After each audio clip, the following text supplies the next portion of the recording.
غوث پاک بعد وصال بھی مدد کرتے ہیں. امداد کی بہت سے واقعات سنے. میں ہندوستان کا واقعہ بیان کرنا چاہتا ہوں. رنجیت سنگھ کا دور حکومت تھا. رنجیت سنگھ کا دور حکومت تھا اور ایک ہندو کے بازو میں ایک بدعقیدہ رہتا تھا. ہندو کی بیوی بڑی خوبصورت اور حسین تھی، جمیل تھی. وہ بدعقیدہ نے اس ہندو کی بیوی کو دیکھ لیا اور دیکھنے کے بعد اس پر فریفتہ ہو گیا. وہ دماغ لگانے لگا کہ کسی بھی طرح سے اس ہندو کی بیوی کے ساتھ میں نے اپنی نفسانی خواہش کو پوری کرنا ہے. اب ہمارا مذہب ہندو ہو یا مسلمان، ہر ایک کی عورت کو احترام کی نگاہ سے دیکھنے کا حکم دیتا ہے.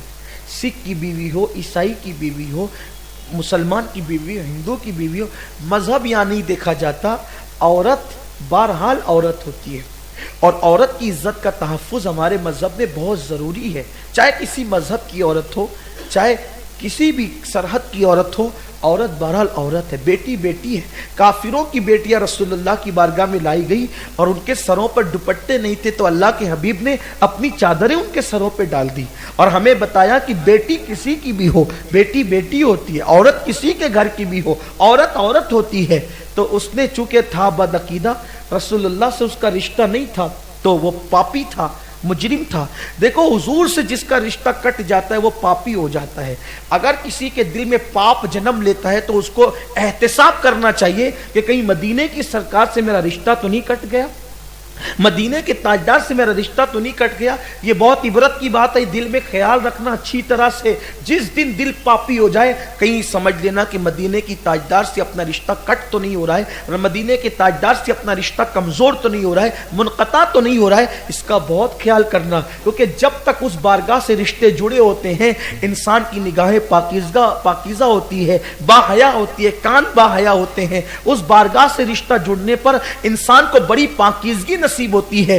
اللہ مجھے اور آپ سب کو بھی پاکیزگی عطا فرمائے، کیونکہ پاکیزہ بارگاہ سے جڑنے والا پاکیزہ ہی ہوتا ہے اور پاکیزہ بارگاہ سے دور ہونے والا پاپی ہی ہوتا ہے. تو اس ہندو کی بیوی سے اس کی آنکھیں لڑ گئی اور اس کو پاپ کا دل چاہا. موقع کی تلاش میں تھا وہ، لیکن پھر یہ ہوا کہ اس کو موقع نہیں ملا گاؤں کے اندر. تو اتفاق سے وہ میاں بیوی دونوں جا رہے تھے اس کے میکے پہنچانے کے لیے. اس کا شوہر جا رہا تھا، غریبی کا دور تھا اس وقت، لوگوں کے پاس اتنا مال نہیں تھا. تو پھر یہ ہوا کہ وہ دونوں چلے جا رہے تھے. اس کو جب خبر ملی تو خبر ملنے کے بعد اس نے سوچا کہ فائدہ اٹھانا چاہیے. یہ ان کے پیچھے گھوڑا لے کر کے چلا گیا. اس کے شوہر سے کہا کہ چلو گھوڑے پہ بیٹھ جاؤ. اس نے کہا نہیں میری بیوی ساتھ میں کیسے بیٹھ سکتا ہوں. کہا دونوں بیٹھ جاؤ. کہا نہیں میں نہیں بیٹھ سکتا میری بیوی کو لے کر کے. تو بیوی کو کہنے لگا کہ تم بیٹھ جاؤ. اس نے کہا نہیں میں نہیں بیٹھ سکتی.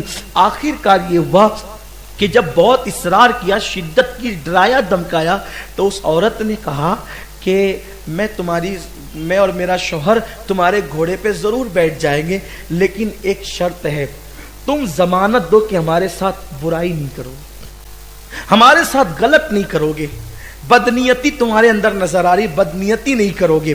اس نے کہا کس کی ضمانت دوں، یہاں تو کوئی ہے نہیں. اتفاق سے چونکہ ایک دوسرے کے پڑوس میں رہتے رہتے ایک دوسرے سے باتیں سننے میں آتی ہے. اس پڑوس میں تو بدعقیدہ تھا، اس پڑوس میں غوث پاک کی کوئی کنیز رہتی تھی، اس سے اس کی دوستی تھی. تو وہ جو کنیز تھی غوث پاک کی سنی کنیز، وہ اس کو بتاتی تھی کہ ہمارے مرشد غوث پاک ہیں، ان کی کرامت یہ ہے، وہ مدد کے لیے آتے ہیں، وہ امداد کے لیے آتے ہیں، ان کو پکارو تو وہ مدد کرتے ہیں، اور یہ ہوتا ہے اور یہ ہوتا ہے اور یہ ہوتا ہے اور یہ ہوتا ہے اور یہ ہوتا ہے. یہ سب چیزیں وہ بتاتی تھی. تو یہ مذہب کی مسلمان نہیں تھی، لیکن چونکہ اولیاء اللہ کی کرامت سن سن کر کے اس کے دل میں غوث پاک کی محبت پیدا ہو گئی تھی. تو اس کی سوچا کہ مسلمان ہے. اب وہ تو بیچاری دوسرے مذہب کی تھی، سمجھا کہ سارے مسلمان ایک جیسے ہوتے ہیں، جیسے کہ آج بھی دوسرے لوگ سمجھتے ہیں سب ایک جیسے ہوتے ہیں، اسی لیے لوگ بدگمان بھی ہوتے ہیں. اللہ اکبر. تو جب اس نے کہا کہ یا جنگل میں کون ہے جو جس کی ضمانت دوں، کہ ایک کام کرو، وہ تمہارے جو بغداد والے بڑے پیر ہیں نا ان کی ضمانت دے دو، بس میں تمہاری سواری پر بیٹھ جاؤں گی اپنے شوہر کے ساتھ. اب چونکہ وہ تھا بد مذہب، اس نے سوچا کہ بڑے پیر کے نام سے میری بگڑی بن رہی ہے نا. جب تقریر کرتے ہیں تو کہتے ہیں حرام ہے, شرک ہے, بدعت, لیکن جب مراد ملنے والی ہوتی تو پھر برابر یاد آتے ہیں. پھر کیا ہوا, کہا کہ ٹھیک ہے تم وہ جو بڑے پیر بغداد والے نا, بڑے پیر صاحب, ہم جو ہے وہ ان کی ضمانت دیتے ہیں, بیٹھ جاؤ تمہیں کچھ نہیں ہوگا. اب جیسے دونوں میاں بیوی گھوڑے پر بیٹھے, اس نے نکالی تلوار, اور تلوار نکال کر کے اس کے شوہر کو قتل کر دیا. جیسے شوہر کو قتل کیا, اس کی لاش گرائی اور گھوڑا دوڑانے لگا. جب گھوڑا دوڑا رہا تھا تو وہ پیچھے مڑ مڑ کر دیکھتی تھی, پیچھے مڑ مڑ کر دیکھتی تھی, پیچھے مڑ مڑ کر دیکھتی تھی.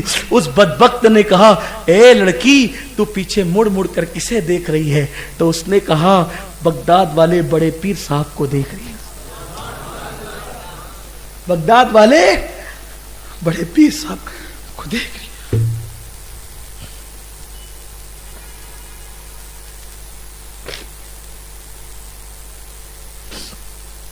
بغداد والے بڑے پیر صاحب کو دیکھ, کہا کہ وہ عبد القادر, اس کو مرنے ہوئے تو صدیاں بیت گئی ہے, اور وہ تو بغداد میں قبر میں ہے, وہ تیری کیا مدد کرے گا, وہ تیری کیا کہا کچھ بھی ہو, تو نے ان کے نام کو لے کر کے مجھے بٹھایا تھا, مدد تو میرے بڑے پیر ہی نے کرنا ہے. اس کی زبان سے یہ جملے نکلے تھے, ہند کا اتہاس گواہ ہے, ہند کی تاریخ گواہ ہے. دو برقع پوش, دو نقاب پوش کو اس نے فوراً سامنے دیکھا, ان لوگوں نے گھوڑا روک دیا, اس لڑکی کو نیچے اتارا اور اس بدبخت کو قتل کیا. اور اس کے بعد اس سے کہا, بیٹی آگے بڑھ. اس کے شوہر کے پاس گیا جو سر کٹا ہوا تھا, سر کو جوڑ کر کے کہا, کم باذن اللہ. اس کا شوہر زندہ ہو گیا. وہ گھوڑا لے کر کے دونوں میاں بیوی جب آئے تو رنجیت سنگھ کے وہ کچہری کے اندر وہ مقدمہ اس کے رشتہ داروں نے دائر کیا کہ یہ گھوڑا تو فلاں کا ہے, یہ میاں بیوی گھوڑا لائے کہاں سے, ہمارا آدمی نہیں نظر آتا, انہوں نے قتل کیا, ہمارا آدمی چاہیے ہمیں. جب کچہری میں مقدمہ آیا تو میاں بیوی نے کہا, بھائی یہ تو بات ہے, لیکن ہم نے اس کو قتل نہیں کیا, قتل تو کسی اور نے کیا. تو یہ بات کیسے مان لیں گے؟ تو کہا کہ اپنے گاؤں میں جو گل محمد مجذوب ہے نا, مجذوب, وہ جو دو پرکا پوش آئے تھے ان میں سے ایک آواز اس کی لگتی تھی, اس مجذوب کی. اس مجذوب کو پکڑ کے لاؤ, وہ شاید بات کرے. تو حضرت گل محمد مجذوب کو جب پکڑ کے لایا گیا تو انہوں نے پورا واقعہ بیان فرمایا.